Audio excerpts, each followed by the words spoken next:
Mga uulanin pa rin sa katimugang parte ng Luzon, Visayas at parteng Mindanao. Aasahan pa rin ngayong araw, dulot pa rin ng umiiral nating Estalis. Yung ating anging amihan na manatiling nasa itaas pa rin, 16 Nolo Luzon. Diyan sa may bandang Batanes Group of Islands pa rin, hindi pa masyado bumababa. Pero nagsuswerving ito unti-unti. So expected, ang mga maulap pa rin lagay ng panahon dyan na may konting breezy at mga kalat-kalat na pag-ulan. 94 at 95W na natiling insignificant ngayong araw. Pero tsansa ng pagiging ganap na isang bagyo na nanatiling maila.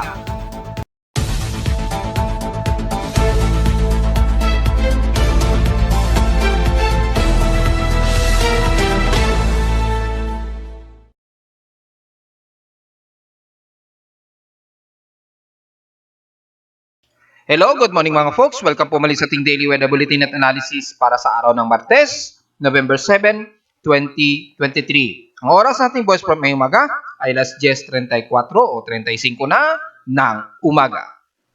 Nakakaranas ngayon ang parte ng Southern Luzon, ilang bahagi ng Bicol Region kasama na ang halos buong Visayas at northern part ng Mindanao.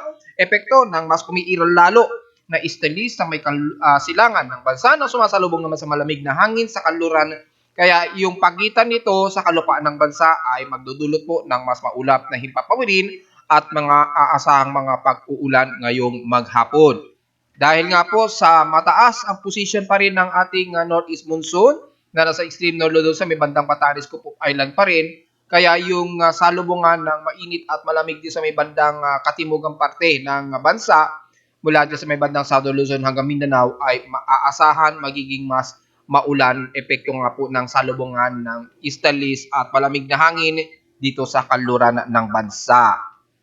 Makikita natin sa ating Doppler micrograph sa infrared Doppler imagery ay makikita natin mula dyan sa may bandang Taytay hanggang dyan sa may parte ng Quezon Province, dyan sa Pulilo, Baler Aurora at ilang bahagi ng Camarines Norte ay may mataas na water vapor na naglalaro hanggang sa 10 to 20 millimeters ang rain velocity o yung nakikitaan ng ating Doppler radar sa ating dashboard. Naasahan ng mga kalat-kalat na pag-ulan ngayon umiiral ngayong umaga sa area na yan at silang panig ng Bicol Region. Sa current conditions, overcast po, gloomy, klaro at partly cloudy ang umiiral dito sa amin sa Caloocan City at makikita sa ating live CCTV snapshots ay medyo hazy tayo na may mga katamtamang makulimlim pero minsan sumusulpot ng araw dahil nga po sa dumadaloy ang accumulated na mga kaulapan mula dito sa may Quezon Province at dumadaan pakanluran sa Metro Manila. At dahil partly cloudy, asahan po ang mga localized thunderstorms pa rin ang iiral dito sa Metro Manila anytime. Gaya kahapon, magbiglang magkakaroon ng mga ilang mga light to moderate showers at may mga inaasahang pagkulog at pagkidlat lalo na mamayang tanghali at bandang hapon mga folks. So magdala po ng pananggalang sa ulan dahil po sa magiging makulog at mga kalat-kalat na pag-ulan. Sa ating lowest temperature na naitala na aking weather station kaninang 5:41 AM, nakapagtala kami ng lowest of 26.1 degrees Celsius. Kahapon, halos maaninsangan ang aming temperatura dito. Kahapon ito ng 11:30 AM, umabot ng 34.4 degrees Celsius. Ibig sabihin lamang, bahagyang mataas din ang ating heat index dito sa Caloocan na nasa 43.5 degrees Celsius. Hopefully, updated ngayon ang heat index si Pag-asa. Kung ipagtatabi natin sa mga weather stations si Pag-asa, well, updated sila ngayon. Kung titingnan natin sa pinakamataas na high heat index, ay nangunguna pa rin ang bahagi ng Region 5 at 6. Diyan sa bahagi ng Masbate na nasa 44 degrees Celsius ang heat index nila kanila. At sa Region 6 naman diyan sa may Western Visayas, diyan sa may Rojas City, Capiz naman na nasa parehong 44 degrees Celsius din ang highest heat index diyan sa according sa data feed ni Pag-asa. At dito naman sa Region 1 sa may Ilocos Region ay ang bahagi ng Dagupan, Pangasinan na nasa 44 degrees Celsius din ang heat index. So pare-pareho sila sa Dagupan, bandang Masbate at bahagi ng Rojas City sa Capiz ang may mataas o pinakamataas na pare-parehong nasa 44 degrees Celsius ang heat index. So halos po ang pangalawa lamang sa amin na nasa 43.5 degrees Celsius ang aming heat index. So pangalawa kami dito sa Caloocan City. Sa PH Extremes in past 24 hours, nangunguna naman ang San Jose dyan sa may Mindoro na may pinakamaalinsangang temperatura na umabot na 35.8 degrees Celsius ang tinding init. At sa lowest temperature naman ay halos stationary lamang sa Baguio City at 17 degrees Celsius ang pinakamababang temperatura sa kanila. Sa inyo lang naman ang Infanta Quezon, umabot ng 66 mm ang total rainfall. Pero kahapon sa amin ay inulan lamang kami ng halos light rain showers lamang. Namabot ng 3.6 mm ang total rainfall kahapon po yan dito sa amin sa Caloocan. Sa space weather status, nanatiling aktibo ang ating geomagnetic field gaya ng aking report kahapon. Kung sisilipin natin, ay ine-expect na aabot daw ng G1 to G2 ang ating KP index o 5.6 na inaasahang KP index na aabutin natin ngayong araw. Dahil makikita natin sa LASCO ay patuloy pa rin ang malakas na solar wind na kung sisilipin natin ay since kahapon ay nagkaroon ng tuloy-tuloy na solar wind na tumama sa atin sa mundo. At kung titingnan natin sa velocity ng solar wind mula sa plasma at radial velocity ay napakataas pa rin po. At makikita natin dito ay mula kahapon ay nag-high peak ito.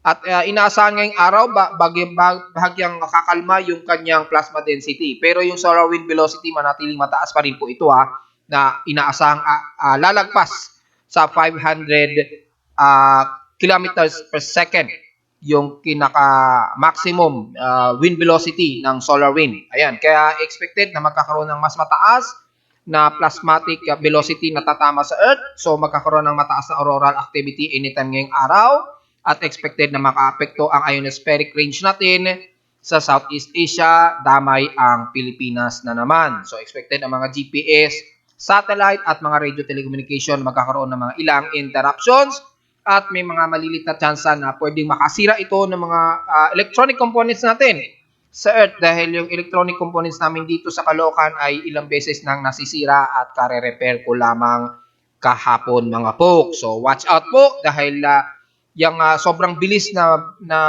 solar wind kasi, malakas po makasira yan ng mga electronic components bukod sa ating mga radio telecommunication signals at mga satellites. Malakas po makasira yan mga folks hindi natin makokontrol yan mga folks unless mababalutan natin ng aluminum foil yung ating mga radio telecommunications. Ang problema nga lang, mawawala naman tayo ng signal dahil mawawala ito ng reception kapag binalutan mo naman ng aluminum foil yung buong devices. So, napakahirap. Mahirap maiwasan basta ito. So, ngayong araw, ang ating space weather status na natiling aktibo po mga folks. At sa ating volcanic thermal alert status na natiling moderate itong Simayon Volcano. So, watch out pa rin. At inaasahan natin na patuloy pa rin na naglalabas ng magma yung pinaka-pyroclastic materials itong Simayon Volcano. So, anulit ko, moderate lamang ito. At kung titingnan natin yung variable radiative power nito ay medyo mababa naman according dito. Kung sisilipin natin. At kung titingnan natin, 6.5 o 65 lamang ang megawatts yung kanyang variable radiative power nitong Simayon Volcano. So, kung titingnan natin sa infrared satellite ng MODIS, ay makikita natin nanatiling active nominal pa rin yung kanyang heat signature at nasa 100% pa rin yung MODIS fire confidence nito. So, maaaring normal pa rin ang maituturing ko sa kay Mayon Volcano at least mababawasan yung pag-ipon niyan ng lakas sa pinakamagmatic chamber. Sa ating outside humidity, katamtaman ang ating outside humidity sa labas at 72% at bumababa ito ng 2% since last hour. Ang ating atmospheric pressure napakataas po at 1,013 hectopascals. Steady ito since last hour. So, kaninang mga bandang 9:11 a.m., abot pa nga sa 1,014 hectopascals yung highest atmospheric pressure dito sa amin sa Caloocan City. So, expected na mataas ang ating atmospheric pressure dito sa Metro Manila mga folks. Ito yung nararamdaman natin na unti-unting nagbabalik na naman ang lamig ng hangin, epekto ng ating amihan. Lumalaban nga lang dahil malakas po ang daloy ng ating estelis. Kaya medyo na itataboy ito pakanluran na nasa malayo sa labas ng ating bansa. Sa ating high tide and low tide status, may 2 hours and 37 minutes tayo to low tide. So, pa-low tide pa lamang po kasalukuyan na nasa halos 2 oras mahigit pa para mag-low tide. So, medyo layo-layo na lang muna tayo mga folks. Diyan sa pampang na Manila Bay, they expected na mababa ang ating dagat o level ng dagat sa Manila Bay. Wala tayong may comment sa ating air quality na natiling mababa. At maganda po ang ating air quality At kung sisilipin natin yung kanyang almanac records for air quality sa halos buong bansa, ay kahapon ko pa rin napapansin ito na mababa ang air quality sa halos bahagi ng NCR at bandang Southern Luzon area. At kung sisilipin natin using World Air Pollution kasama aking aparato sa NCR hanggang sa may bandang Southern Luzon, ay makikita natin na mukhang nagiging maganda at katamtaman ang ating air quality. Nagmo-moderate lang sa may bandang Quezon City dahil siyempre ay may mga pasok po tayo at may mga biyahe ng mga sasakyan, nagmo-moderate ang hangin, pero generally ay nagiging maganda ang ating air quality sa NCR, kasama na dito sa amin sa Caloocan City. Pero just in case, pag mo-moderate yan, ay magmas na lamang po tayo anytime, just in case na ito ay tumaas. Pero sa ngayon naman ay maganda ang ating air concentration ngayong umaga. Sa ating almanac, sumikat ang haring araw kaninang 5:53 AM at nasaan lulubog ito mamayang hapon ng 5:25 PM. At sa ating 33% na illuminated na po na warning crescent ng sinag ng buwan ay sisikat na ito kinabukasan na ng madaling araw, 1:32 AM. So hindi na natin masisilayanan unless puyat kayo niyan at gising pa rin kayo ng madaling araw. At lulubog naman ito kinabukasan naman ng hapon, 1:37 PM naman. At sa ating local weather outlook para ngayong Martes at Miyerkules, inaasahan natin na magiging partly cloudy daw ang maghapon. Maliit pa rin daw ang tsansa ng pag-ulan pero hindi po nangyari yung mababang tsansa ng pag-ulan since kahapon. Dahil despite na mababa ang tsansa ng pag-ulan pero inulan kami dito ng at least mga light to moderate showers lamang o mga ilang light rain showers lamang at mababa lamang sa halos wala pang umabot ng 5 mm ang naging total rainfall sa amin kahapon. At yun nga po ay despite na 14% ang tsansa ng pag-ulan ngayon, pero huwag pa kampante de anytime ay magkakaroon tayo ng mga isolated rain showers, epekto ng ating easterlies. Bukas naman na Miyerkules, ganun din, magiging partly cloudy ang maghapon. Walang indicated of chance of rain pero meron daw na pagkakataon na uulanin, probably mga light to moderate showers ito o isolated, epekto na rin ng ating easterlies. At ang ating highest and lowest temperature expected in 2 days ay nasa 31 degrees Celsius and lowest temperature expected ay nasa 26 to 27 degrees Celsius. Well, diretso agad tayo sa ating ginagamit na satellite imagery na ating ginagamit para sa lagay ng panahon ngayong araw ay diretso agad tayo sa may bandang NCR pababa ng Visayas at Mindanao dahil dito ay generally mas inuulan ngayon. Epekto ng easterlies pa rin na nangunguna dito sa may silangang bahagi ng bansa na nagpapaulan ngayon sa halos buong silangan at nalalabing kalupaan ng Southern Luzon, Visayas at Mindanao. Kung titingnan natin ng mas malapitan mula dyan sa bahagi ng Quezon Province ng Polillo Island at ilang bahagi ng General Nakal sa Quezon Province pa rin at kasama na ang dyan sa bahagi ng Calabarzon ay dyan sa may bandang Laguna, Batangas area ay makakaranas po ng mga kalat-kalat na pag-ulan na may ilang pagkidlat at pagkulong. Generally, kasama na rin ang parte ng Metro Manila dyan sa may bandang Taytay hanggang Quezon City ay medyo may kaulapan po ngayon dyan. So, expected na may mga ilang isolated na mga ilang light to moderate showers. So, magdala po ng pananggalang sa ulan. At sa bahagi ng Bicol Region mula Camarines Norte, magkakaroon ng mga kaulapan dyan at isolated rain showers din ng iiral maghapon. Hanggang dyan sa bahagi na po ng Irigan, Legazpi, Sorsogon lalo na at ang Catanduanes Island mga po. Magdala po ng pananggalang sa ulan dahil po ang ating heavy rain potential ay kalat-kalat po maging dyan sa bahagi ng Metro Manila. May potentially of heavy rain showers pero hindi naman nagtatagal at sa parte ng Bicol Region. So para wag kapante, magdala pa rin ng pananggalang sa ulan nitong maghapon mga po. So expected po mga kalat-kalat na pag-ulan. At mula sa bahagi ng Calabarzon, nabanggit ko na at ilang parte ng Southern Luzon, ang Mimaropa hindi riligtas magkakaroon ng ilang isolated at ilang moderate and some heavy rain showers dyan sa bahagi ng Coron hanggang Puerto Princesa mga folks. At sa pagitan ng Puerto Princesa at west portion sa Visayas, magiging maulan po dahil sa malawakang cluster na yan ng trough na namumuo dyan, epekto pa rin ng ating salubungan ng easterlies hanggang dyan sa bahagi ng buong Central Visayas, Northern Mindanao at bandang Zamboanga Peninsula ay magkakaroon ng mga ilang kalat-kalat na pag-ulan, typically mga moderate and some heavy rain showers. Ingat po sa potentially na pagbaha lalo na sa bahagi ng Leyte, Surigao del Norte at ilang bahagi ng Northern Mindanao at Central Visayas sa may Bohol at bandang Cebu area mga folks. At hindi na natin masyado isa-isahin yan dahil halos entirely ng Visayas at Mindanao ay makakaranas ng mga kalat-kalat. Isolated po to at nakalat-kalat ang mga pag-ulan na may mga moderate and heavy rain showers. Mapabuhol man yan, Iloilo, Bacolod, Leyte man yan at parting Tacloban at Eastern Visayas. Diyan sa may bandang Eastern Samar Region ay magkakaroon kayo ng mga ilang moderate and heavy rain showers nitong maghapon mga folks. Epektibo pa rin ng ating easterlies. Kaya damay ang bahagi ng northern part ng Mindanao hanggang Zamboanga Peninsula, lalo na sa Zamboanga del Norte, mula Dapitan City, Sindangan, pababa na yan ng Sirawai at Zamboanga City mismo. And the rest ng Northern Mindanao ay makakaranas po kayo ng mas maulap na himpapawirin na may mga ilang isolated rain showers na may mga pagkulog at pagkilat. At despite nyan ay asahan ang mga ilang moderate and some heavy rain showers, lalo na ng mga taga Surigao del Norte, Agusan del Norte at ilang bahagi ng Surigao del Sur area. So mula dyan sa may bandang Tandag at Bayugan City at Prosperidad, magiging maulan din at mga ilang moderate and heavy rain showers.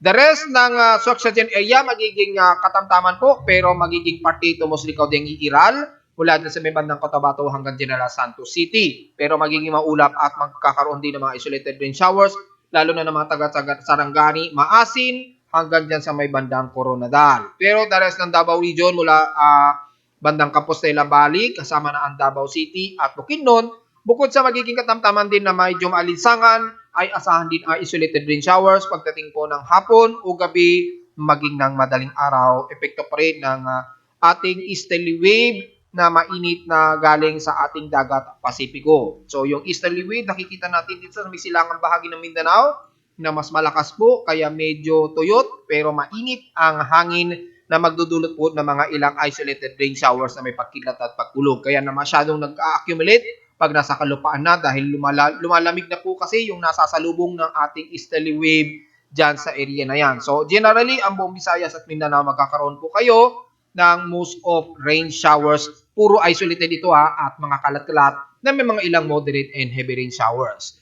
Hindi masyado sa parting Luzon area pero magiging maulap din po at magkakaroon din ng mga isolated rain showers na nabanggit ko nga kasama ang NCR at Metro Manila mga folks. Samantalang binabantay natin na natili kasing aktibo pa rin yung medyo shallow circulation nitong C94W. Although very insignificant na po at may kukonsider pa rin natin itong slight low pressure area dahil nakikitaan pa rin natin sa ating actual satellite imagery. Kung sisilipin natin ng mas malapitan, ayun po yung medyo shallow circulation niya. Pero napakanipis na lamang ito. Kaya anytime madidissolve na lamang yan paglapit sa kalupaan ng Eastern Mindanao area mga folks. Yung area na yan kaya nagdudulot po ng mga outer rain bands na humahalo sa ating easterly wave mga folks. Magdadala lamang ng mga kapag-ulan. Maganda na rin yan dahil nga po sa tumataas na dry spell natin sa bahagi ng Visayas at Mindanao area. Makakatulong yan para mabawasan at bumaba ang level ng drought at dry spell indexes natin. Pero yung pag-enhance ni 94W, wala na tayong aasahan na lumakas pa yan. Pero itong C95W, although nanatiling insignificant at wala pa rin enhance na kanyang upward low convection, ang kanyang central air pressure pa rin as of 10:45 AM, nanatiling na sa 1,008 hectopascals.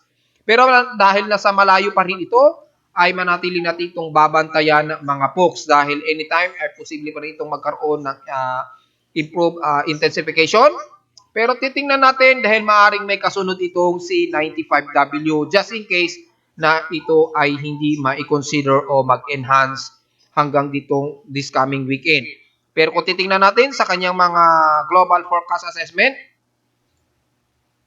ay nakikitaan natin na mukhang may susunod nito kay 95W. Bagamat parehong nasa mataas na po na more than 50% chance of intensification o invest magiging isang ganap na low pressure area o active low pressure area, tila mayroong susunod sa kanya na isang another possible invest kay 95W. Just in case na maging panibagong invest ito, tatawagin naman ito automatic as 96W.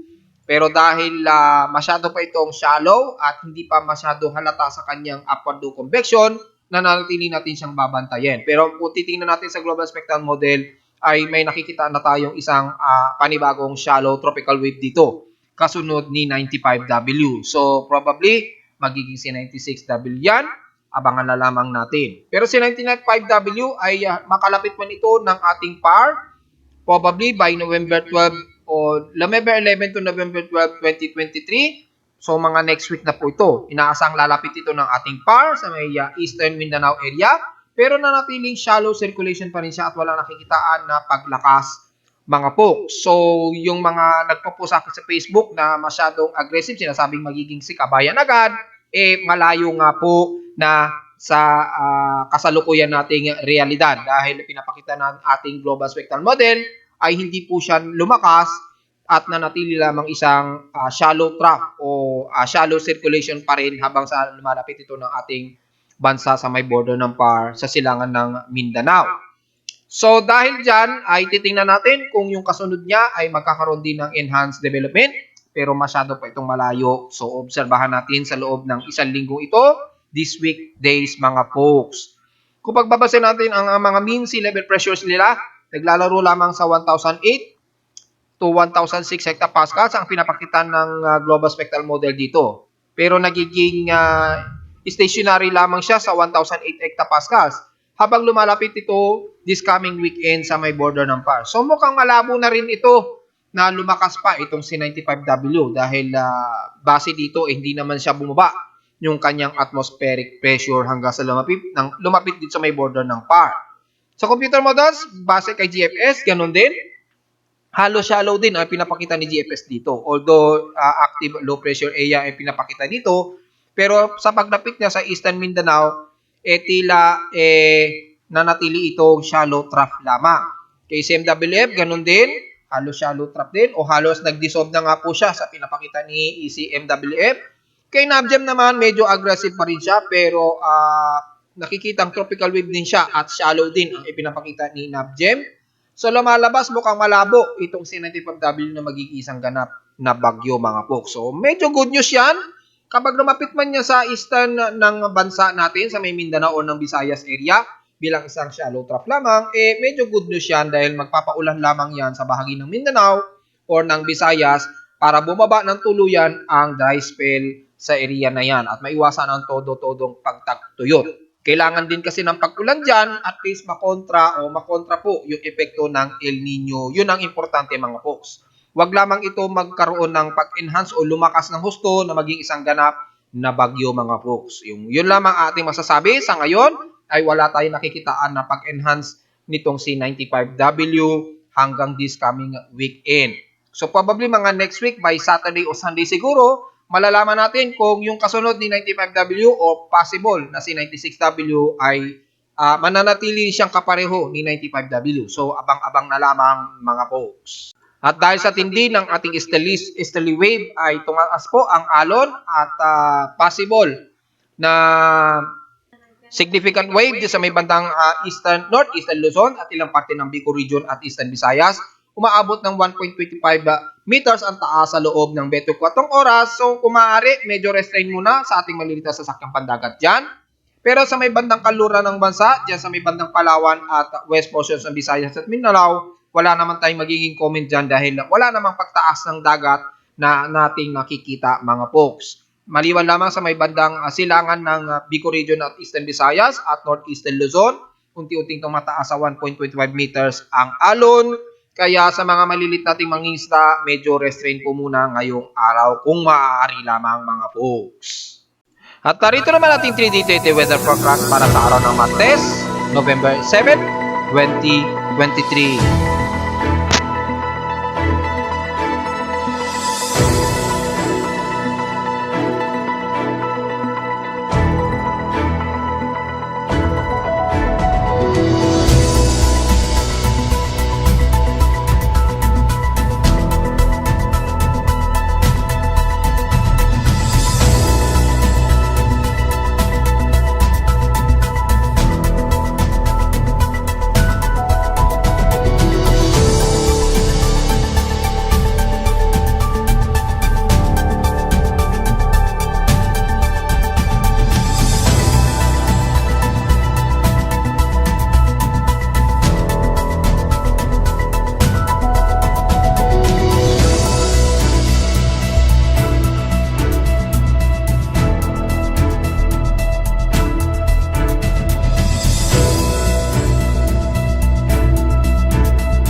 hanggang dito na lang po ating daily weather bulletin and analysis para sa araw ng Martes, November 7, 2023. Huwag po kalilimutan na mag-like, share, subscribe po sa ating YouTube channel at visit lamang anytime sa aking website at www.pimuweather.com para sa mga pamdetalya na gusto niyo malaman, especially sa mga uulanin dyan sa may bandang Southern Luzon, Visayas at Mindanao area, epekto ng ating istelisa. Magdala palagi ng pananggalang sa ulan at ingat sa posibleng mga pagbaha at wag naman saan mangyari ang mga pagguho ng lupa. At bisitahin lang din sa mga kababayan ko sa Caloocan kung sakaling uulanin, tingnan lamang namin dito sa ating dashboard na makita ang real time na mula sa aking weather station mismo sa Caloocan City. At sa may ibang data feed mula sa iba't ibang weather agencies. Maraming salamat po mga folks at magandang araw po sa ating lahat.